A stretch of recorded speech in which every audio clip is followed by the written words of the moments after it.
You are watching Shalom World News. I'm Rudy McLennan. Here are your latest news headlines from around the world.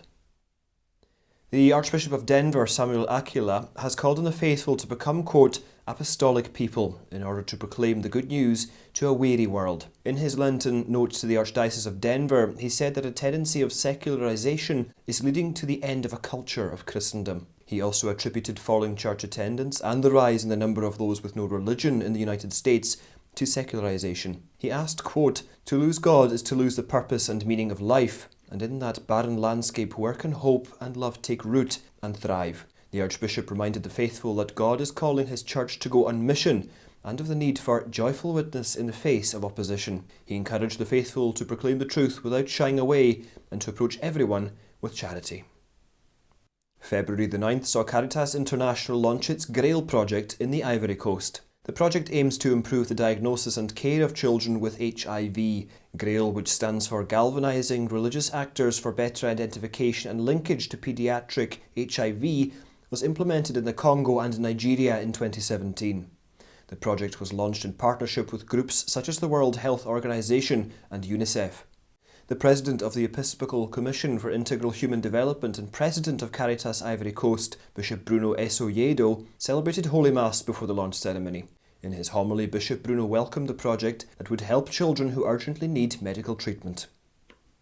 On Friday, February the 12th, the Council for Life and the consultative groups on bioethics of the Irish Catholic Bishops' Conference signalled their opposition to the Dying with Dignity Bill 2020, noting that the bill provides the medical endorsement and facilitation of suicide. The proposed bill intends to make provision for assisted dying in the Republic of Ireland. The bishop said that good palliative care and respect for human life would offer terminally ill patients a dignified and peaceful death. They said that assisted suicide, quote, reflects a failure of compassion from society. The Irish bishops also pointed out how the new bill would force healthcare practitioners to provide something which they know to be gravely immoral and incompatible with their vocation to heal, stating that the value of a person does not depend on life expectancy or certain standards of physical health. The bishops recommended that the bill should not be passed.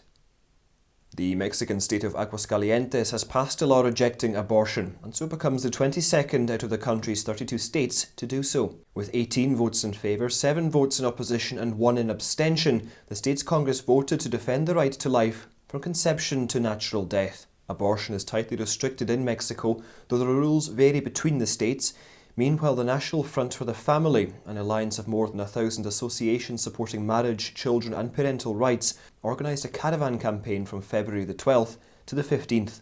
The campaign, which has been organised in 50 cities of Mexico, was aimed at increasing awareness of the sanctity of life and the role of the family. Catholic, Free Church and Evangelical Alliance leaders of Scotland have written a letter to Cabinet Secretary for Justice Humza Yousaf, in which they call for a greater protection for freedom of expression.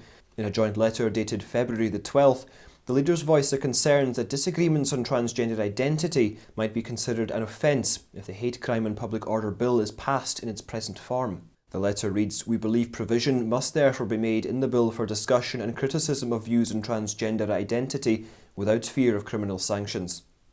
A right to claim that binary sex does not exist or is fluid must be matched with a right to disagree with that opinion and protection from prosecution for holding it."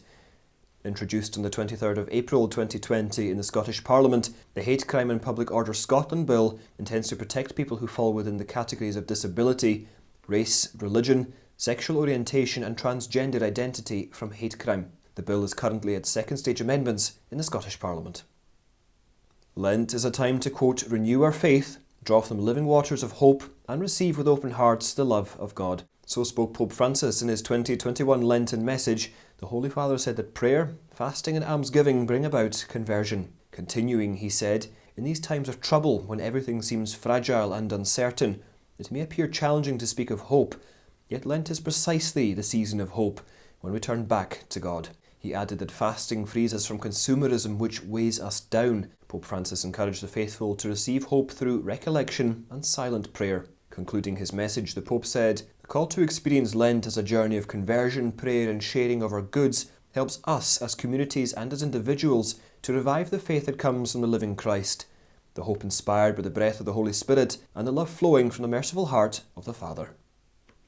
Finally, the Catholic bishops of Japan and Korea have marked their opposition to the Japanese government's move to dispose of cooling water containing tritium from the Fukushima nuclear power plant into the ocean. Following a magnitude 9.0 earthquake and tsunami on March 11, 2011, the nuclear reactors of the Fukushima power plant suffered permanent damage. With the nuclear plant due to run out of storage capacity to hold cooling water, the Japanese government is considering releasing millions of tons of radioactive water into the ocean by 2022. In the letter addressed to Japanese Prime Minister Yoshihide Suga and other cabinet members, the Justice and Peace and Environment Councils of the Catholic Bishops' Conference of Japan and Korea quoted studies showing links between tritium and medical conditions such as stillbirths, leukemia and Down syndrome. Quoting the words of Pope Francis from the 2015 encyclical Laudato Si', the bishop said, "We have a responsibility to hand over to future generations a global environment where we can truly live safely and with peace of mind."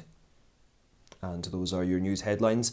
There will be more to come later on in the week, but for now, God bless you and Shalom.